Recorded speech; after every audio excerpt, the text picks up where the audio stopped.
Hello. Well, that's not good. Okay.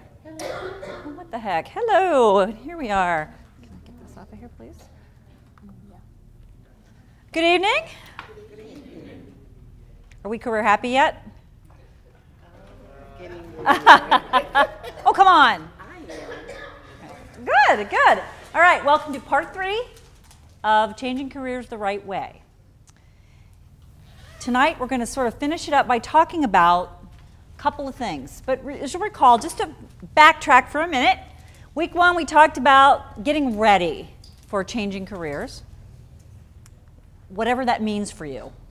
We talked about changing a little bit or changing a lot, slightly pivoting or going whole hog and changing to something completely different. Understanding and mindset. What does it mean to change careers? How do you have to think about this for success? Week 2, aim, exploring and planning. Really thinking about how you're going to do it.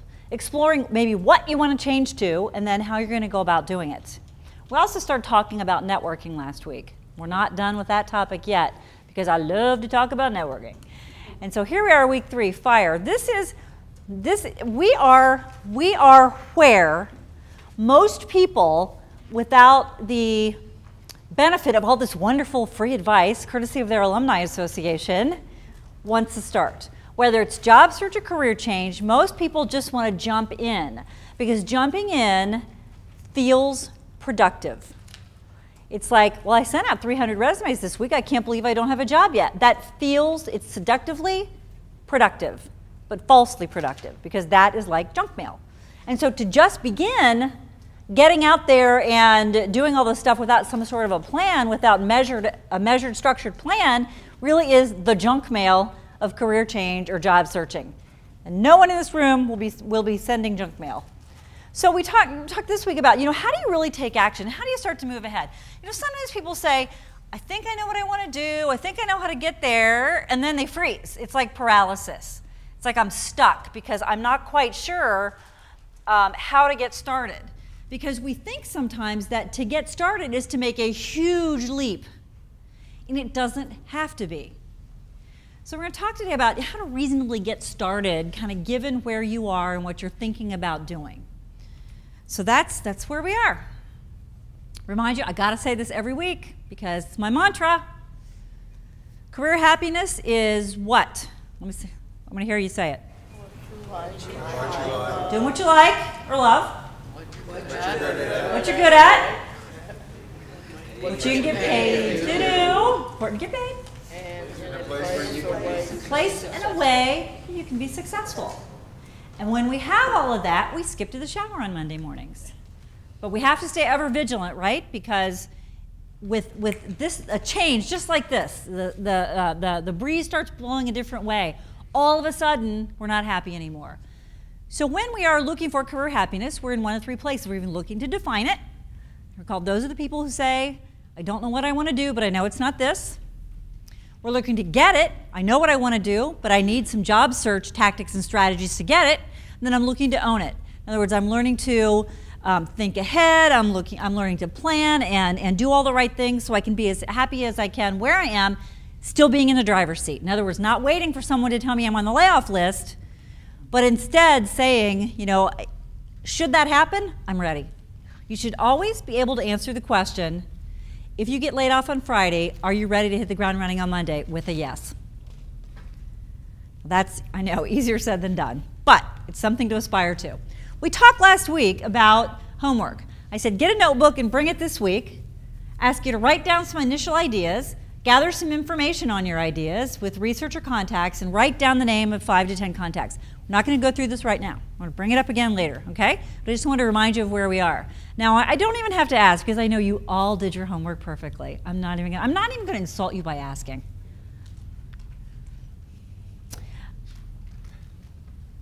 Okay, so when you have determined, when you have some idea of what you want to do, and it aligns, at least from an initial perspective, with your career happiness formula, and you have determined there's a demand, and you are either or can become skilled and capable. There's a dot, dot, dot there, and I'm going to stop there for a minute, though. When you look at, this is kind of just another way of putting kind of the career happiness formula. You've picked some, this kind of takes it and puts it more into an action plan. Where would you say you are here? If this is sort of a progression of steps that you need to take, where are you? Joe? Hmm? I said G. Oh. I looked up, there's no G up there. ABC? Can I have a G back? Yeah. Oh, I don't know. You know, like I said last week, my first inclination is always to go and look back at what I've done. Yeah. I think that's probably human nature. Yeah. But that doesn't necessarily do you any good if you want to really make a change and you know, go forward. It's a platform. What you've done in the past is you're jumping off platform for what's next. You can jump a little bit, or you can jump a lot, or you can go head first. So it becomes that. So how will you use your past to move forward? So are you still stuck on figuring out, trying to get an idea of what you want to do? Well, if you remember, I talked about blogging and Yep. writing, and maybe writing research reports, things of that nature, because I like to manipulate data and that sort of thing. But beyond that, I probably haven't really narrowed it. Okay. Much more than that. Okay. Who else? David? I feel like I'm ready to fire, but I just want to check things out one more time. So my strategy, if you will, is to go with a couple of part-time things or call them 15, 20-hour a week things, and 2 or 3 of those, and then build that into the full picture. So. Do you remember what I called that? Yeah. What that is? It's like multiple streams of income. Portfolio career. Yeah, So you have like a portfolio of things that you do. It's the idea of not getting all your income in one place. Michelle, any thoughts? You know, I think I found that I like what I do more than the thought of going to something different right now just isn't where I'm headed. Okay. It's good to have this information and this knowledge for when that time does come. Yeah. But I think I realized as I spent the time researching and thinking that right now I'm okay. Great. But you're right. You don't want to wait until that day that you say, I'm not okay anymore, to start to act. So you have the framework to act when it's ready. Mark? I'm really the same position. You know, I look at what I think what I like and what I'm good at. I get that where I'm at right now. You know, so but just looking ahead to the piece of, it's something that, I'm trying to look ahead to say, okay, well, when a time comes that I'm ready, what do I need to do now to become the skilled and capable part? Yeah. So I'm still trying to focus in on, where I would like to use, my skills and things I like to do. For you too, especially for people who are employed and just kind of trying to figure out, really strongly suggest that you use the career happiness formula when things start to get a little weird, when it's like, wow, I thought I was happy and now it's 6 months ahead and I'm not. Go back to that formula and say, okay, what has changed? Why was I happy on October 23rd, but on February 23rd, I'm not? What changed? That is one of the best ways to kind of, and to figure out, can it be fixed as is, or do I have to go over here and do something else? Okay, so I think it's a good model for that. Glendon? I'm on the opposite end of that spectrum. I'm currently employed, but I'm not at that happy stage. Okay. I want to change, and I want to change big. I want to make the big jump. Okay. The problem is I don't know what it is I would want to jump to because I don't know what's on the outside and what would make me happy. So, for instance, I'm in academia, and I want to go into industry, but I don't know what industry's like. Okay. So I don't know if it would make me happy Right. to jump to industry. Yeah. So How can that you? whole grass is greener thing is. Okay. Sure. How can you find that out? I need to talk to people that are in that area. Okay. So everybody is kind of like, I have some idea. It seems like it's a fit for me. There's definitely a demand, or I think there's a demand. I think it can become capable. So you're at kind of different levels of knowledge in all those places. And the goal with all this is not, as I say over and over again, to put it under your pillow and hope that you wake up tomorrow morning and the career fairy has come and sprinkled dust on you, and all of a sudden you have it all figured out. You have to take measured steps toward figuring it out. And yes, it's really hard, easy to get frustrated, but you have to keep moving. The thought of all this, okay, so now we say, okay, now I'm ready to go. I've determined what I want to do. It's aligned with what I want right now. There's a demand for it, and I'm skilled and capable. Ah! This is a very common set of feelings. Like, oh my gosh, because you know what? This is big stuff. It is really, really big stuff.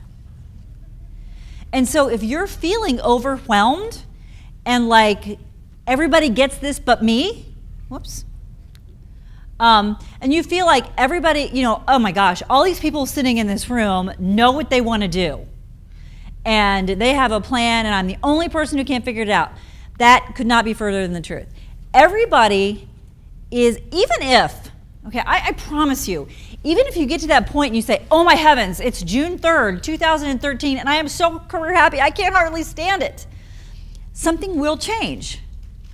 And it doesn't mean that you'll become miserable again, but something will either you will change, your industry will change, all those factors we talked about, and so you have to stay ever vigilant. So it truly is, to use a cliche, one of those things that there's not really a destination. You know, it really is something that you constantly have to monitor.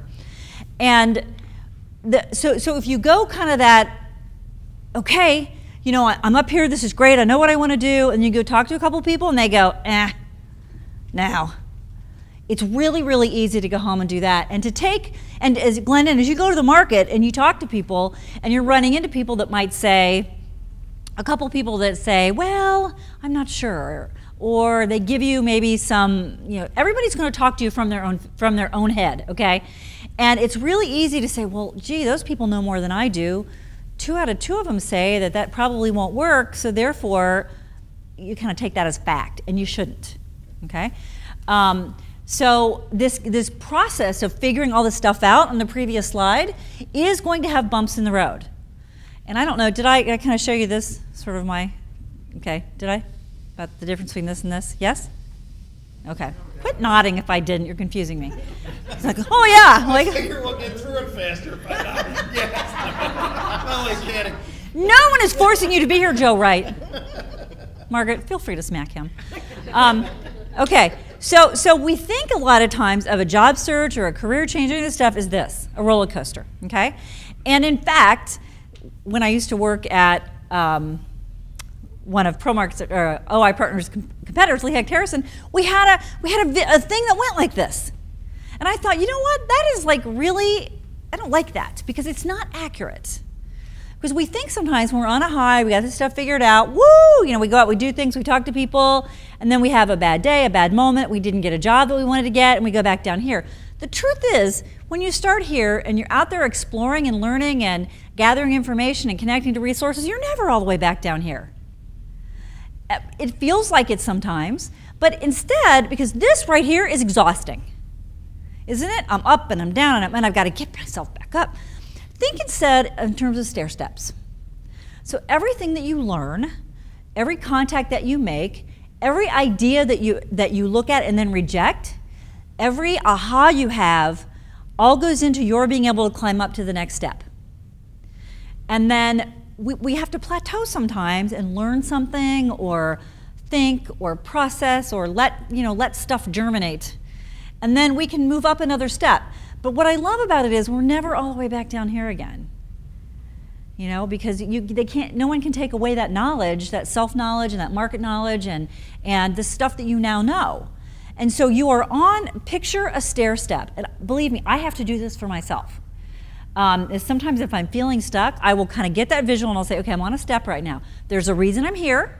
There's something I'm supposed to learn while I'm here. What is it? I'm going to learn it, figure it out, and then I'll be ready to go up here. And it's just, to me, it's a healthier way to think about it because, you know, if you're thinking I'm going to keep getting up and falling all the way back down again, pretty soon you're going to say, I'm really tired of bumping my head. So have that as a visual, okay, because I think it's more accurate. So we want to go from that to this. You're going to have lay on the couch days, and you're going to have I'm so excited, I think I'm onto something days. And you're going to have, I want to give up moments, and then you're going to have I'm the greatest thing since sliced bread moments. And sometimes those happen in the same 15 minutes. And just know that it's totally normal. There's not a person who has had any measure of success that hasn't felt that way a lot. I've been in this business for about, my business for about 5.5 years, and there are days when I will literally say at 2 o'clock, I have had enough. I will go lay on the couch and watch Dr. Phil, because those people have worse problems than I do. But sometimes you just have to honor that and give yourself permission. And then, I was telling somebody, I said, I'm convinced, there's all these, pithy sayings out there and everything, and I said, I'm convinced. Sometimes you hear phrases and sayings and inspirational sort of things, and you think, yeah, that makes sense. But sometimes it doesn't. It has to resonate for it to really kind of absorb it. And there was some saying one time about, somebody said, I'm convinced that 95% of success is just continuing to show up. And I swear that is the truth. Because all these people, the people, so many people fall away. And so keep moving. You've got potentially 20, 30, 40 more years left to work. So you want to keep climbing up those steps. Okay, so now it's 8 o'clock, all right? I want to talk about how you get started. But you guys are a consulting group, okay? I'm not going to tell you. I want you to give ideas as to how you would get started if you were in these situations. Here's 3. You have to, as I say, stake your claim. You have to declare your intent. You have to say, here's what I'm going to do. And here's 3 different ones that I hope that at least one of these resonate with you. By January 2014, I will have a successful consulting business that brings 6 Sigma methodologies to HR practices. I'm going to bring 6 Sigma, very process-oriented approach to human resources. Okay? By March of 2013, we'll have 3 clients in a business that pre-prepares a week's worth of dinner items for busy families. 3 clients. That's like, what, 5, 6 months from now? Right? How about the last one? By January 13, I will have narrowed my career options down to 3 to begin exploring. That's okay. You're not a loser if that one is yours, Margaret. Okay? I tell people sometimes, when we talk about career goals, I said, okay, you have no idea? Then your first goal is to get a goal. Oh, and it could be I want to learn this little tiny thing, or I want to meet this person. I just want to meet somebody who does this. That's my goal. And then you achieve that, and it's like, oh, okay, I did it. We sometimes get caught up in our goals have to be things like end world hunger. They have to be huge. They have to be, they have to be so big that we're on the cover of Fortune. Really, it truly, truly is about baby steps. So let's problem solve for these people. I was supposed to have those fly in. Okay. All right, there we go. Okay. A friend comes to you and networks with you and says, all right, Joe, I'm going to pick on you because you come from an HR background, because you were mean to me a minute ago. By January 14, I will have a successful consulting business. Joe, I'm coming to you. Joe, I want, in the next year and a half, I want to build toward and have a successful or relatively successful consulting business. I really think that human resources could use some of the 6 Sigma practices and methodologies. But I just don't know where to start. What advice would you give me? Well, the first thing I'd ask you is, are you 6 Sigma certified? No, I'm really interested in it, though, and I think that I would be really good at it. Well, I would investigate that more. Okay. And if it continues to raise your interest, I'd take a course in it and get certified. So then after I get certified, what should I do? Well, after you get certified, it would probably be a good idea to talk to people in the HR end of businesses as to what their current practices are. Okay. And so then you kind of take what you learned in 6 Sigma, and some HR groups might be using some of that, some might be using all of it, part of it, none of it, and then kind of creating a gap analysis. This is where you want the HR group to be. This is the 6 Sigma. Here's the difference. Okay. Do you think maybe I should talk to HR people before I invest in the Six Sigma training? You might want to do that. Okay, I could do it at the same time, maybe? Yeah. Yeah? Okay, all right. The thing about Six Sigma, though, is I think the training would not be a waste of money. Okay. Because it's pretty, Okay. you know, Good points. Okay. It's across the board. Yeah. You could use it in any industry. Yeah. So do you think HR people would talk to me about this? Sure. Okay. How do you think I might get in front of some HR people? I don't really know. Go to a GECRA meeting. Go to the Greater Cincinnati Yeah. Human Resource Association meeting and maybe Right. talk to some people. Mhm. Okay, maybe go with some ideas. Yep. Okay. So now, for that person, do they now have some steps? Still kind of fuzzy, right? I mean, you have to look into Six Sigma training. You have to see if maybe you could take that training while you're working part-time somewhere else. Maybe you kind of ease into it. In the meantime, you start to find out is there somebody already doing it? Are there competitors? I don't know, but I could give you a contact to somebody who is in HR at the Roses. He's the director. His name's Steve Brown. Oh, okay. He will talk to anybody. He's really good about it, number one. And Okay. number two, he really knows HR. Oh, fantastic. So, Okay, so tell me what my steps are. What are my steps? Not in any order. So tell me what you heard him say. Do what? What'd you say? Become certified. Find out where their group meets and if you can come to their meeting. Find out to come to their meeting. talk to Steve Brown. Talk to Steve Brown. Talk to HR people. Okay. And then what about competitors? Think there might be some other people doing it? It's kind of like because of Procter & Gamble here in Cincinnati, there's so many marketing people and so many marketing consulting firms. And so you'd want to find out what your unique proposition is going to be if that's what you were going to do. But maybe there's not anybody in Cincinnati who does that. So you need to find that out. You don't want to move ahead and find that there's no demand for what you're doing. Or that there's something new that's going to replace Six Sigma. What about that? You know, is it still something? And you know, is it something that you can sell HR people on? Sometimes knowing somebody needs something and getting them to believe they need it are two very different things. Okay? So now this is a person who's relatively specific. Okay? So let's take the next one.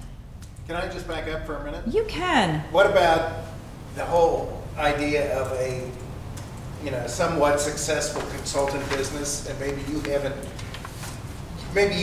run a business of your own before. Great. Who answers all those questions? Right. Okay. So let's continue our role play. Okay. Well, Joe, I've never run a business before. Now, I really think I'd like it. I've done a lot of research on what makes successful entrepreneurs, and I think I would like it, but I don't really know how to run the nuts and bolts of a business. What should I do?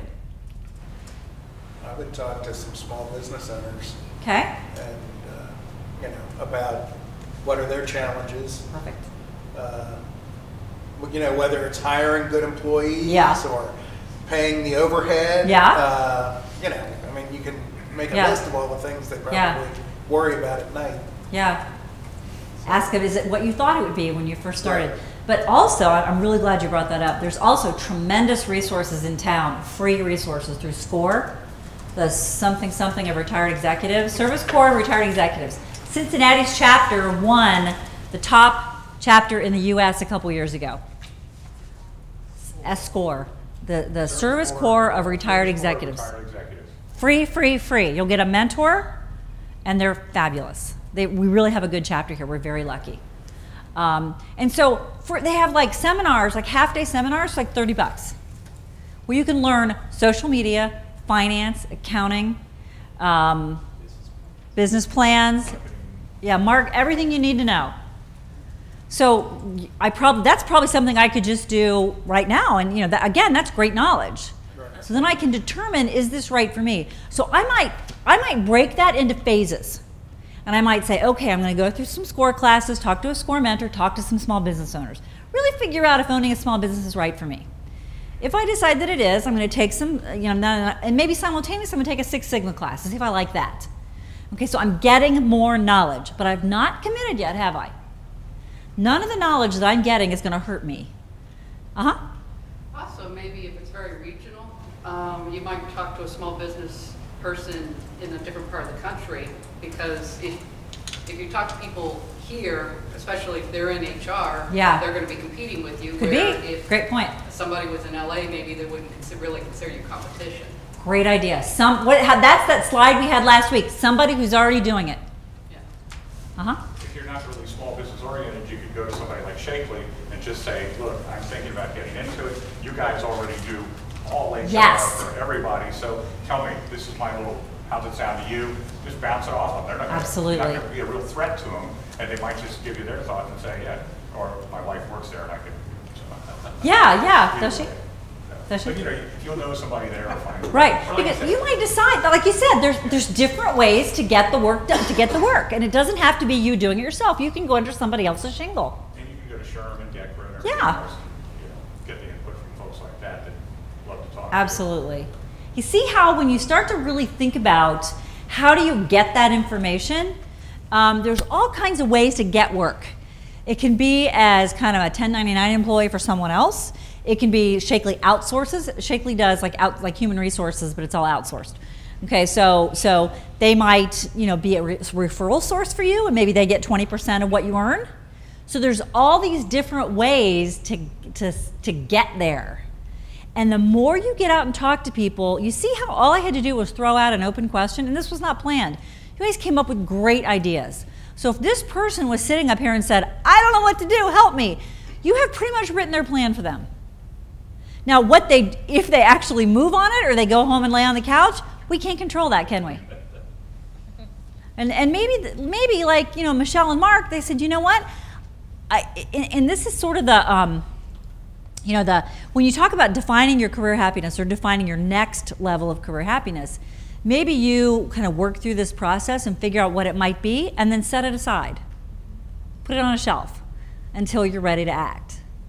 And so sometimes the define can act as a standalone stage that, and I hope that you keep, I'm not really meaning to pick on you two, but you're the ones who said, we're kind of okay where I am. What I hope for you is that after you leave here, you will start listening differently to people. You will start listening for opportunity, listening for things that catch your eye. So you've got this chip now that says, I need to start thinking ahead. And you're like 1,000 miles ahead of about 99% of people if you're already thinking like that. If I could put a chip in everybody's head that thought like that, I would be very happy. And I think people would be happier as well. Okay, here's one. By March 2013, I will have 3 clients, just 3 clients. I'll figure it out with 3 clients, then grow from there. In a business that pre-prepares a week's worth of dinner items for busy families and drops them off. How about that? That's even better. Okay, so 5, I'm gonna bring you 5 entrees, 5 casseroles, 5, and you're gonna put them in your freezer. I'm gonna deliver them. And you're going to pay me, and that's going to be it. All I need to find is 3. Now let's think about that for a minute. Busy families, running their kids everywhere, working mothers, working fathers. Time is so valuable. How would you do you think there are 3 families in this town could be found by March of 2013 that would buy that service? Yes. That's right. Through a church. Yeah. Okay. So I come to you and I say, this is what I want to do, but I am lost. How would I get started? What would you tell me? GA, PTO, Kiwanis Club. No. We've got to set up the business first. We're not marketing yet. Okay, sorry. Got to plan your dinners. You need to get some good menu items, right? Okay. So you got to plan your dinners. What else? I forgot how you're going to transport them. So Transport. not only just preparing them, but how you're going to package them and make them usable for people. Yeah, and you have to look at the cost of your containers and all that kind of stuff. So you have to look at cost. What'd you say, Margaret? Profit margin. Profit margin. You got to look at profit. Okay. What else? I guess facilities, where you're going to. Good one. Dinners. A lot of rules about selling stuff. Yeah. There's Health codes. Yeah. Yeah, there was at the farmer's market in Loveland where I lived, my neighbors are caterers, and they own Habanero in Clifton, real close, and they also do catering, and she cooks all this stuff at home and then sells it at the farmer's market, and she's really good. And that the health inspector was like going around, you know, checking everything. I was like, come on. You know, I mean, in my mind, if you say this was home prepared, I know what I'm getting into. You know, but they wanted to check all this stuff, and you know, I guess we should be glad we have the health inspectors, but you know, there's but there are rules around where stuff is prepared and how it has to be labeled. So you've got to get up to date on the law, right? I mean, what are the law? You don't want to have somebody come in and shut you down because you have cats running over your stove or something. That's why my mom would never go to a potluck, because she always envisioned cats running in people's kitchens. What else? What else do you need to know? Go to SCORE and I'll start a business. Definitely. Go right down to SCORE and say, here's what I want to do. Because they will tell you that law stuff. They know it. Okay? All right, so now you got the menu. You know you're complying with all the laws. You've learned about accounting. You know, you've maybe found somebody in your church who's a bookkeeper who can help you with some of the basics. So you figured all that stuff out. You got to figure out, you know, if I'm going to make a macaroni and cheese, you got to figure out where you're going to get your items, how much is it going to cost. You got to really cost out your meals so that you know you're making money. Delivery and gas. And maybe you want to charge a little bit extra for delivery, you know. But for a lot of people, they do that. So maybe you offer 2 different tiers of pricing. Okay, so then we're talking about marketing, right, Cynthia? Well, and also maybe consider liability also, because Good you're point. delivering food, and well, because you're making food now, number one, and number two, if you're using your vehicle, your current insurance might frown on that. Great point. Insurance, you bet. What if someone gets food poisoning and says it's from your food? So you've got to have some liability insurance, right? Do you see how smart you guys are when we're talking about somebody imaginary? It's funny how we have a hard time applying this to ourselves, though, isn't it? Yeah, we're so smart for others. Okay, any other ideas for the home cook here? Check out the competition, You bet, there's a lot of it. because I think there are people that do this. Mm-hmm. Sure there are. Yep. But the neighbor I was telling you about, the people that own Habanero, she was doing it, like doing meals, like off before farmers market started. She was doing this, like she'd send out, like she did like Monday, Tuesday, and Thursday or something, and she'd send out her menu in advance. And her business grew so fast she couldn't keep up with it, and she had to stop. She just had to stop. She raised her prices once. People were like, "We don't care, raise it again," because her food was good, and it was just like really, you know. Sometimes you'd call her and go, "Do you have anything in your freezer? I'm desperate." You know, and she always had all this great stuff, but with 3 small kids, and you know, it was too much. So there is demand out there in a big way. And I'll tell you who her biggest market was is teachers. Yeah. Teachers. Oh, yeah. She advertised up at the primary school. Oh my gosh, I could have a business here.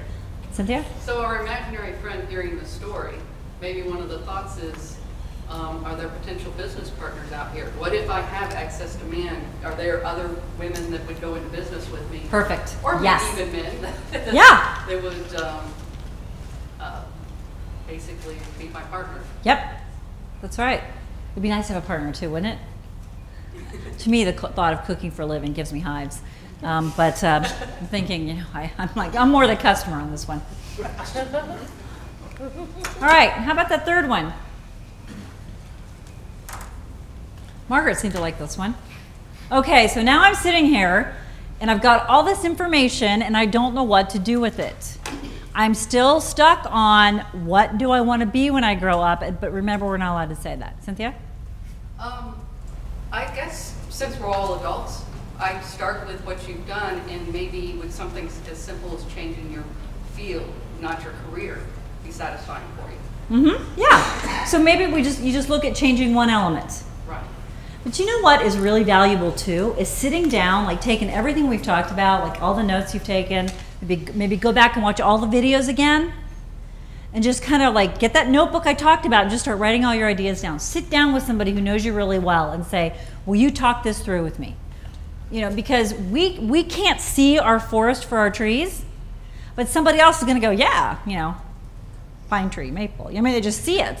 They start connecting the dots. So what else? So you're sitting with a friend who says, you know, you're talking to Carol here who's just gotten laid off, and You're saying, you know, Carol's like, I just, you know, I don't even know where to start. I'm up here and I need to be down here and I don't know how to get there. You're sitting across the table from Carol. What do you tell her, Cynthia? If she doesn't know what she likes, maybe start with what you dislike. Where you just came from someplace, what you dislike? What'd you like about it? What'd you not like about it? Yeah, what do you want to do more of? What do you want to do more of? Less of? Never again.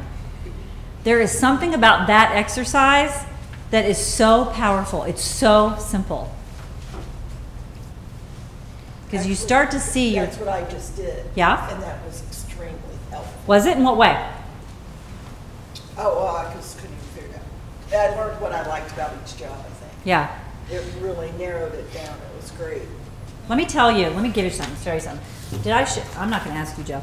I don't think I folded my paper and showed you this fun little exercise to do, did I? This is my incredibly low-tech, highly powerful tool.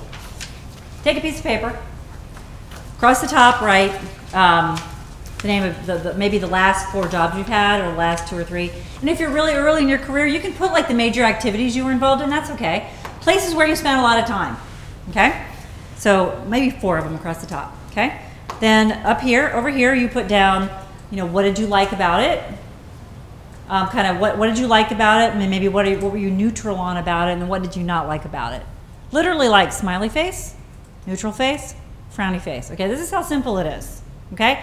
And when I say what'd you like about it, I mean your tasks, your coworkers. And we talked about career happiness. What are the things that you like to do? And what was good about where you worked? What kind of, did they have a leadership style that you liked? What'd you like about it? The coworkers, describe your coworkers. What was the environment like? What'd you get to do all day?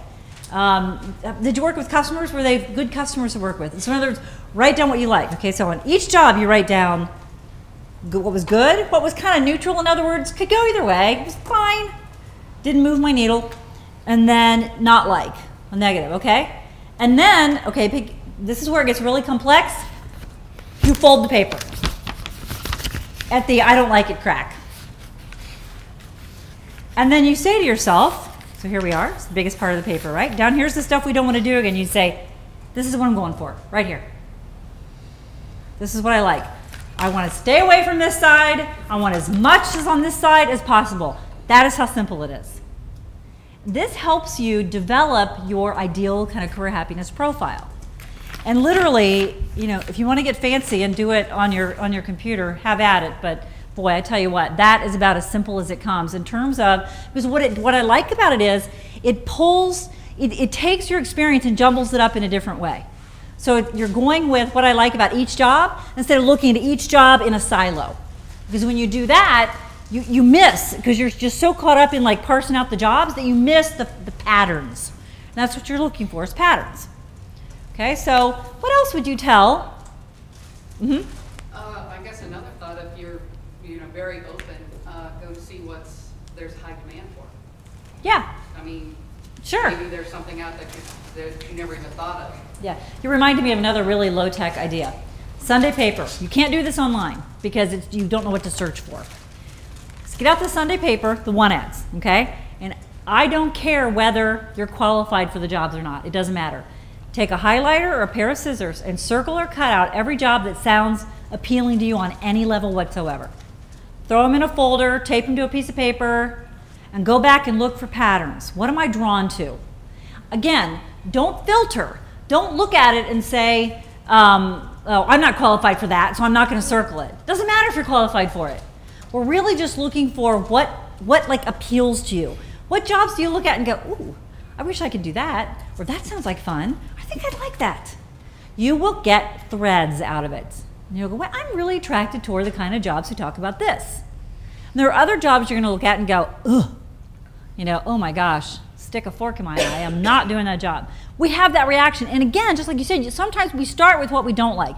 Well, I seem to be not attracted toward jobs that require a lot of data analysis or a lot of kind of analytical work. Guess I should tend away from those, maybe towards something that is more, where I'm out interacting with people. I mean, simple stuff like that. So and that will get to what there's demand for, because you can tell 25% of open positions are actually published or advertised. But that's okay, Because if you only get a chance to look at 25%, it's probably a pretty good reflection of what the whole thing looks like. Okay, so those are just some, so try everything, but keep it all one place in a notebook so that you are, so that you're capturing all of your good knowledge in one place. Here it is. Okay. All right. It's time to talk about networking again. We've had all these great ideas. Now let's go back. Let's go back to, so think back to our examples that we just went through, our 3 examples, okay? How many of those suggestions that this group had collectively involve another human being? Pretty much all of them. Except sitting down with a newspaper and, sitting down with a piece of paper and a newspaper and a highlighter. But eventually that would involve people. But this is, we might have talked about this, but whether it's job search or the kind of stuff we're talking about now, people generally shy away from reaching out to others and asking for help. Why? Don't want to be embarrassed. Why would you be embarrassed? Because you look stupid. Because you don't know something? Right. You're asking for help. Okay, what else? You don't want to burden them. Yeah, I don't want to bother them, they're busy. Why else don't we ask people? Maybe you're an introvert. Yeah. You're like, I'm just going to figure this out myself. Yeah, I don't need anybody else. Or maybe you're just super independent and you think you ought to be able to figure it out on your own. You're not sure who to ask. Yeah, sure. You don't know where to start. You don't know who to ask. Okay? All right. So, are any of those barriers or reasons, or should they be, ones that stop you in your quest for career happiness? Okay, so if someone asks you, let's turn this back around. Let's say someone said, Glendon, I'm really interested in working in an academic environment. I saw your LinkedIn profile and I saw what you do. It looks really interesting to me. Could I buy you a cup of coffee and could I kind of get some ideas from you? What are you going to say? Absolutely. Absolutely. He didn't even hesitate.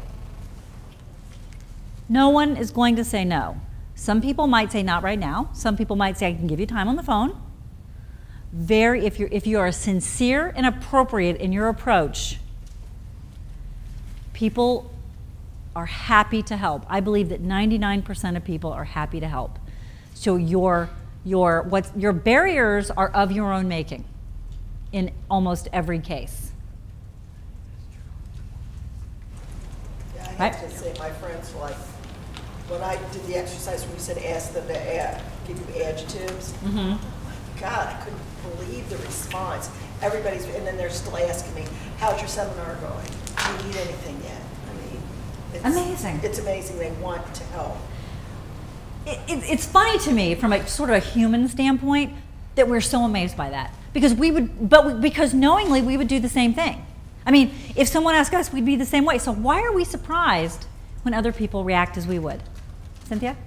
Well, also probably everybody in this room at some point in time has done that because in education they'll frequently ask you to write a report about something you don't know about, and then you have to call and ask somebody about whatever the heck it is, and so you've done that before. You've done it, that's right. Yeah, I mean, it's kind of like, I might have used the example before, but it's like saying, hey, I need to get Junior to soccer practice. Can you help me? No one here hesitates to pick up the phone to ask that question. So now it's more important stuff, and we're stopping somehow. We're afraid to ask for help. So don't be afraid to ask for help because, we get nowhere alone. And I don't care, when it comes to the kind of information and the kind of stuff we're trying to gather for this process, so much of it is going to come from another person. And it might even be another person saying, Joe, I'm going to send you a link to a website. You need to check it out. It's got everything you need to know on there. Oh, great. So it may not be the person has the information, but people know stuff we don't. And so we have to tap into those resources in an appropriate way, in a clear way, so we're very clear what we're looking for. I'd really like to would you mind just brainstorming with me on this? Or can you look at what I've written and does this seem to describe me? The client I'm working with right now who's trying to make a transition from like a very high VP level to a CEO position, totally qualified. He's just looking for that first opportunity. So we worked our butts off on his resume. And so now our next step is I want you to take this resume, I want you to pick 2 people who know you really well professionally, I want you to run it by them. And make sure that it captured who you are. And then I'm going to take your resume and show it to 2 people I know who routinely look at CEO resumes to see if we're on track here. You know, so we have to get input from others because we get so close to something that we lose our objectivity. So we talked last time. So we look to people for information, ideas, connections, resources, and support. You know, here's the thing. Our people in our network are good for different things. Some people are good for, you know, really, being really straight with us and saying, look, you're full of excuses here. And we know who those people are. Some people are really good at saying, you know what, you know, you're great, keep at it, like that super soft support. Some people are good at that. Others are good at just super creative ideas. I have friends that like, don't just think out of the box, there is no box. I mean, they're just like, and it's amazing. And all you do is like sort of like a plug-in, and they just go crazy. And then other people who are really good at motivating you, other people who are good at inspiring you. So you have to understand that everybody in your network will be good for different things. And frankly, there are some people in your network who will be good for nothing. If you've ever been in a job search, you have learned that sometimes the people you think are going to be your very best, most helpful contacts do nothing. And your B or C contacts just really rise to the occasion. And you gotta, it's not just you, although it feels like it, but it's just part of it.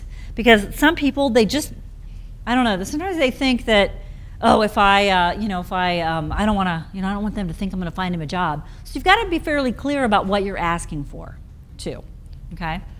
So, we talked about this, right? The ability and willingness to maintain mutually beneficial relationships that support our goals. We're coming back now to talking about networking. Because we want to use our networks, utilize our networks, to help us move further down our path. Okay? Because I just want to remind you again of this definition because I think it's so important. This is not something that we do once, only when we need it. We want to start building our networks that support our goals or what we think our goals might be now. And even if you don't need anything now, you can start putting it in the bank. You can start helping other people, putting yourself out there and saying, you know what, I'm happy to help you. How can I help you? Because what you're really doing is you're investing in your own networking activity in the future. Okay, so we get nowhere alone. We talked about that, right? All right, so tell me what you came up with. I don't need to know names, but tell me about the exercise last week where I asked you to start putting some pen to paper on your A's and your B's. How was that process? Angela? I found that I know a lot of people. Yeah. And actually, my A's, I know a lot of good people that I can contact, and I'm in contact with and network with that are my really good friends. But when it came to my B's, I actually had more than 10. When Absolutely. I actually sat and listed them. Good. So it was really a good exercise. Good, good. Yeah, and you start to go, I do have a network, right? Yeah. Because, right? Oh, don't we just kind of go, I don't really have a network. You know, and then you start writing the names, and I'm like, wow. Michelle? I was really picky about who I named my A's. Yeah. How many did you end up with? 6 people who I feel like I want them to be smarter than me. You know, I really want them to really know more than I know. And so I knew lots of B's and C's, but the A's I really was stingy on Yeah. I made an A. That's smart, because if you believe the definition, you have to invest in them too. Right.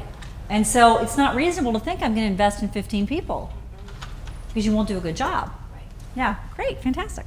The other thing, I was going to say, the other thing is that the first thing you go to is people that you know that are probably doing the same thing that you're doing, but that might not be as helpful as having somebody who is not you know, who is a confidant, but not necessarily someone who True. is in your field. You know? True. 'Cause that's the thing I kind of struggle with. It's easy to go to people that do the same thing I do right now, but Yeah. that's probably not the best makeup for that small group. Yeah, good point. Yeah, you want diversity in the group. Mm-hmm. Okay. Just throw out one more resource. Today was the annual volunteer luncheon for the Executive Service Corps of Cincinnati. Yeah. So, you know, when you talk about SCORE in terms of supporting businesses, if you're thinking about nonprofits, I'll just throw out Executive Service Corps as a nice resource of people who consult with nonprofit organizations. And Okay. most of them are, you know, former Procter or other corporations in town that did that. And it's just a really good resource. In fact, three of my A's are other members of ESCC. So it's just Great. a way to Great. gain Executive some Service Corps. Yep, fantastic. Yep. Okay. Glendon, how was your networking exercise? You know, I got the idea of A's and B's and everything, but I really feel like those people that are helping you, at least for me, helping me move to a new career direction are C's and D's. Could be. People that I may not have met before, but are in the field that I would like to go into, and they seem to be more helpful than the A's and B's, because the A's and B's for me were all in the current field that I'm in, Yep, okay. and I don't want to be in that field. Okay. So I felt like Okay. at least my contacts seem to be outside of that circle. So when you look at your C's and D's, are those people that you're comfortable reaching out to on your own, or will you need an introduction from an A or a B? I got an introduction initially from an A. Okay, good. And then from there, C's and pretty much the D's all introduced me to additional people, all being C's Perfect. and D's.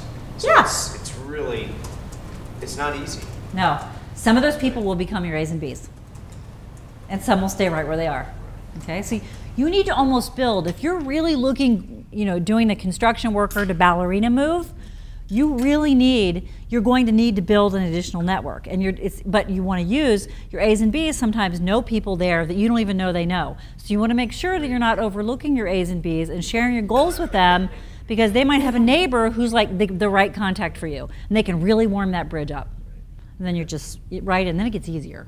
The more you have that warm introduction, or people say, "Oh, you've got to meet him." I'm like, "Sure, I'll meet him." Yeah, you're right. After you've done it a couple of times, each time you move forward with a new D or C, it does get a little easier. Yeah, it does. Your message gets crisper. You know more, so you feel like you're not like, just tell me stuff. You know what I mean? You're like, I've already done a little bit of research. This really does get easier, and it doesn't mean that every day is going to be easy, but you really will start to build that skill. What else? How else did the networking exercise go? Who else wants to talk about their networking exercise? I've been using LinkedIn for a while, so I got a very lengthy list of people I know. And as you get along in LinkedIn, you pick up some people that you probably that are probably not even a D, probably more E or F, and they find you, you find them. Yeah. But it's like a snowball rolling downhill, isn't it? It does really snowball after at a certain point. But something you mentioned last week was to export all those names out. So I got them all into a spreadsheet, and then I looked at some of the companies that were on the list to see. I already had a mind of where I might want to go or explore, and I can find out a bunch of different individuals that are either there or have some kind of background to something I want to at least explore. So that was a good exercise. So they're not necessarily A, B, C, D. There's probably a lot of C's and D's that I'm just reaching out to. And like you said earlier, if you're willing to put yourself out there, people are gonna give their hand out and help you give time for coffee or a phone call. I've rarely had anybody just totally ignore me or just blow me off. So I think everybody should try to reach out, and it can go somewhere. Yep. So is it okay to connect then? After you kind of met these people, is it okay to connect with them LinkedIn, or is that something not yet? Yes. Yes, it's okay. Then I would ask them, hey, I appreciate you taking the time. Can I link in? Yep. I don't think it's. Isn't there a method in LinkedIn? I haven't tried it yet where that someone contacts you and accept or Yes. decline. Okay. Yeah. Yeah. Everybody in this room should connect with me on LinkedIn. Please. Happy to help you with my connections or anything. Okay? I want you to do that. Okay, so, all right, so now we have this list in front of us of people. Okay, well, we already talked about that last time. Sorry about that, I didn't want that to be in there. Okay, so now, what will you do first? I don't know. You're waiting for me to tell you, aren't you? All right, what will you do first? We have 20 minutes left. I want an action item from everyone. I want to hear what first steps you're going to take. And if you're stuck, it's okay. We're going to help you through it. But I do not want you to leave here tonight and go, well, that was interesting, and then never do anything about it. Because I will find you. So what are you going to do starting tomorrow? What are you going to do tomorrow or soon? Either what are you going to do differently than you were doing it before? Or what action are you going to take to move toward something else, something different, something new, something kind of new, something slightly different? What are you going to do? Emily. So you thought, just because you were sitting over there, I didn't see you. I knew you were going to call on me. Stand up. Stand up. Oh, you want me to stand up? Oh, gosh. You hate that? People make you stand up? I'm Emily Bessel, and I'm going to. I want to look into the possibility of doing some freelance work more frequently. Occasionally I give a talk at a church or I give a presentation for a group here or there, and I want to see if I can do more of that because I got laid off from my job and I need the work. So the question— What kind of freelance work? Giving presentations about Catholic liturgy. Okay. So around here, I don't think there's enough demand, but I need to find out, like, what about Indianapolis Diocese? What about Columbus? There you go. Or Toledo? So I need to Broaden your geography. I need to figure out somehow, how will I find out if there's a demand, like to teach religion teachers about something, give them a workshop once a year here at this diocese or here in that diocese, something like that. So what will you do? What were your first couple steps to figure that out?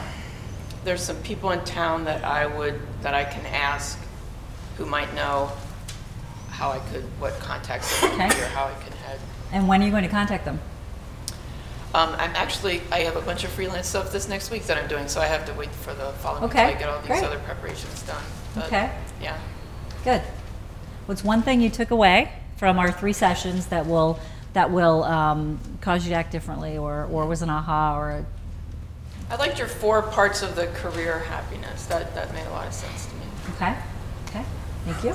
Yep. Lisa, who decided to stay? Hello. Stand up. Hey everyone. I'm thinking I have a goal that in the next 3 weeks I'd like to have 5 to 6 meetings lined up, either with different people about their careers or ways that different offices in the area could work me into their program. What do you want to do? I want to work in politics, and I want to help out. I want to work in politics. I'm not exactly sure where I want to be. I know some things I don't like about it. I know some things I do like. Okay. So I hope that'll help me. And I am plugged in downtown at the vice mayor's office already. So it's like I know some people, and I think I should maybe take some people I work with out to lunch and learn what they do, or whether or not they see the role they have taking them where they want to go. I don't know. I feel like I need more direction. Okay, I have a contact for you. See me after class. Cool. See me after class. I've always wanted to say that. See me after class, you bad girl. Okay, and you have 3 weeks. Okay, good. So you've got some time. Got a time limit. Okay. I think I need to work on my, what is that, like 3-minute spiel about yourself? Yeah. Well, what are you looking for? What do you want to do? Because I feel like you hate it I'm when really people say, interested in the "There's so field of much I'd like to do. politics. There's so much Yeah. I think I'm good Very at." interested in politics, and you can say, here's the pieces I know that I'm looking to figure out what my options are. I know there's some things I don't want to do. What I'm trying to do is kind of fill in what are maybe some pieces that are missing in my knowledge in terms of what the options are, because you don't know everything, right? So you're looking for people's, you know, you could do this, you could do this. You're looking to gather ideas, and people are so cool with that.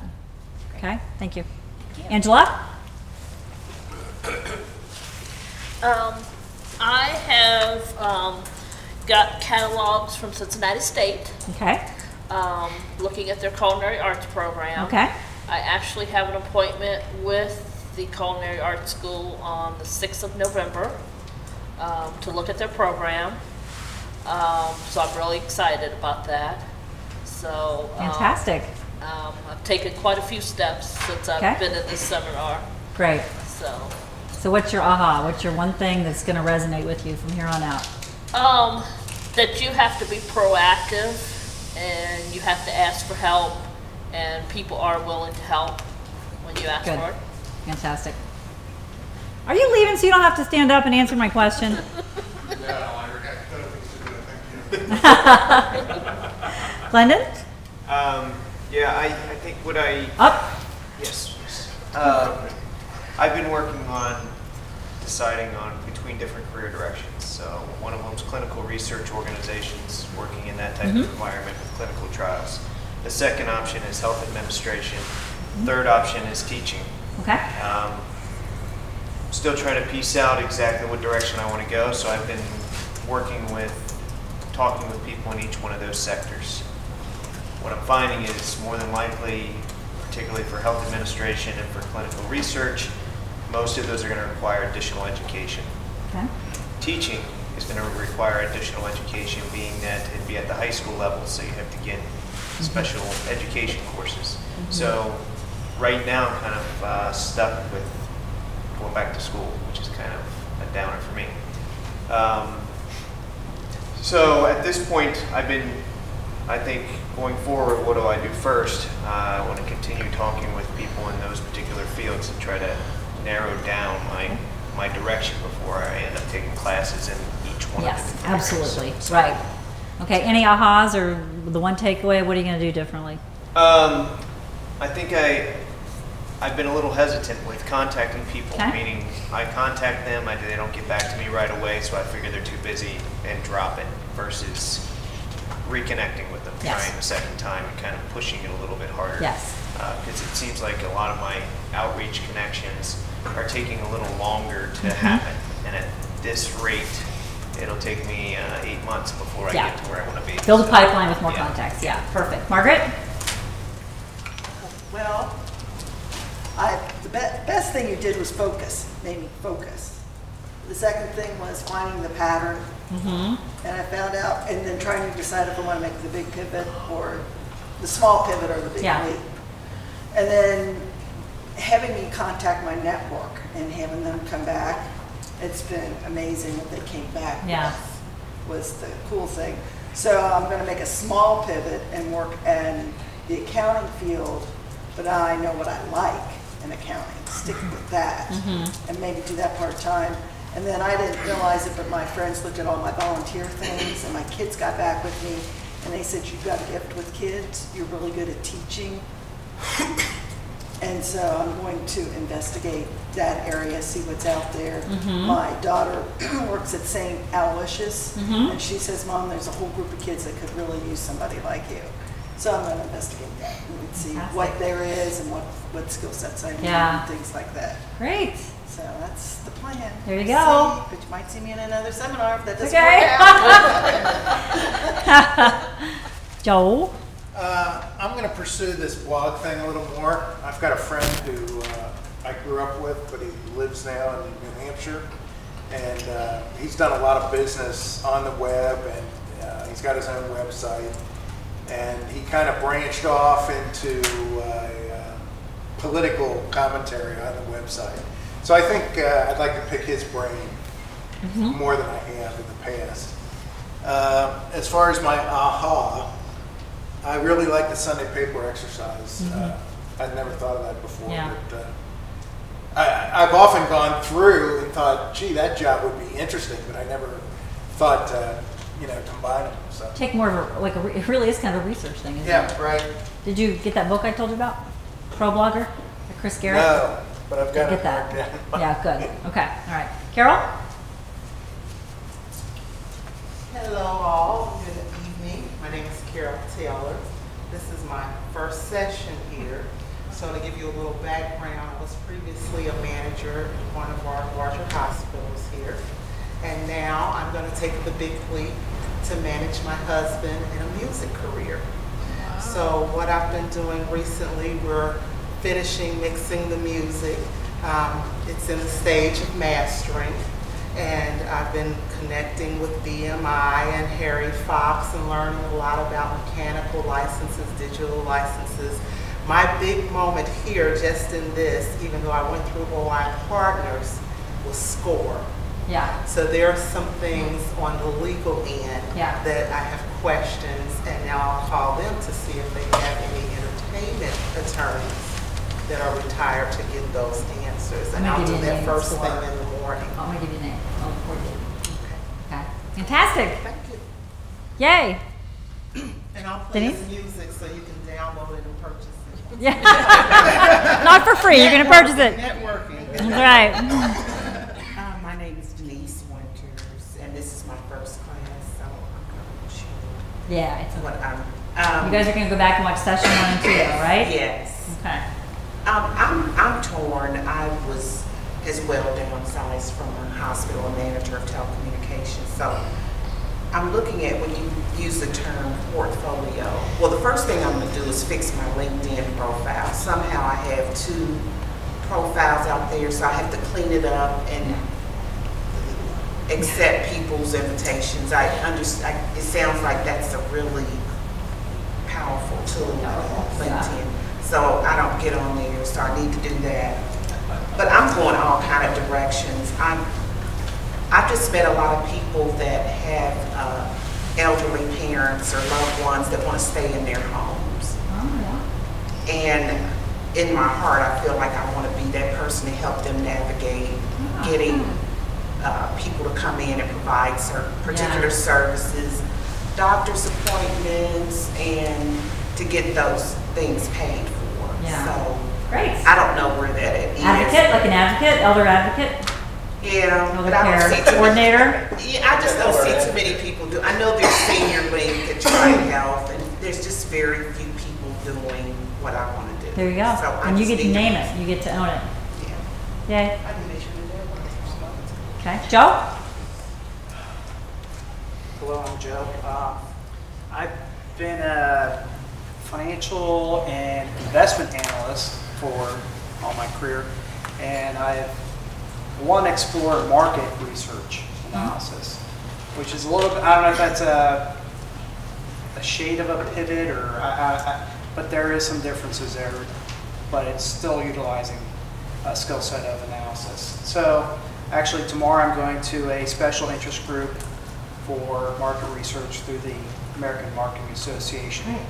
And then Friday I already have a lunch with someone that he's a recruiter for business intelligence. Great. So both areas that I'm interested in, and basically looked at my LinkedIn and found these people that, hey, I should be reaching out to them and go out to lunch, explore, and see where it goes. And, fabulous. So you send a message to them as a secondary, or like with like the one person I knew was someone I went to high school with, but so I'm always looking at alumni group for you. Look at your bomber people and just reach out to them. And I went to Elder, so I reached out to a graduate that I knew that was working for that company, and the market research group. I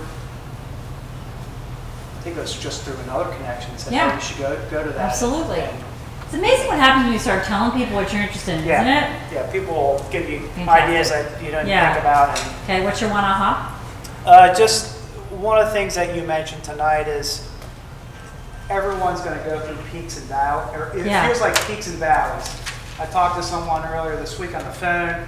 I was like, oh, maybe this isn't, maybe I don't have it. Maybe I shouldn't do this. And so you get kind of, it's easy to get dragged down. It is. You shouldn't just let one person's opinion dictate where you think it might go. You got to explore and not just stop with one person saying, you don't have it. So. Okay, great. David? As I said before, I'm trying to build the portfolio career with multiple facets. And so I will skip to the aha. It wasn't mine. I have an accountability partner. And so at lunch, he accused me of kind of random networking. He said you're doing more socializing. You're networking with your peers instead of your superiors, if you will. So he held my feet to the fire. And so Bill Fee was sitting at the table. And Bill served on a couple of boards for me, but he's someone I greatly respect and admire. So I scheduled an appointment for breakfast with Bill, and I promised him that I will have an agenda for the meeting, and it'll be focused and all of those other good things. So it's what my accountability partner calls intentional networking, not just going out for breakfast and lunch and whatever. So that'd be it. Great. Okay. Mark? All right. Well, I'm gonna get a LinkedIn account, so Good. I'll do that. So I'll be looking for my invitation. You'll hear from me on that. So I should already have one, but and since I'm not really in a position where I feel pressured or anything to move to, what I want to do is I like the idea of setting a deadline to come up with like 3 options and take a look at that. And I did the goal. I did the what I like and what I think I'm good at. I need to kind of really add a third piece to what my interest is now. So I like the 2 tools that you talked about. Just kind of go through those and look for some common themes and things, and set a deadline to come up with 3 options and start to investigate further. What do you do right now? I'm an engineer with the city. So, okay. Yeah.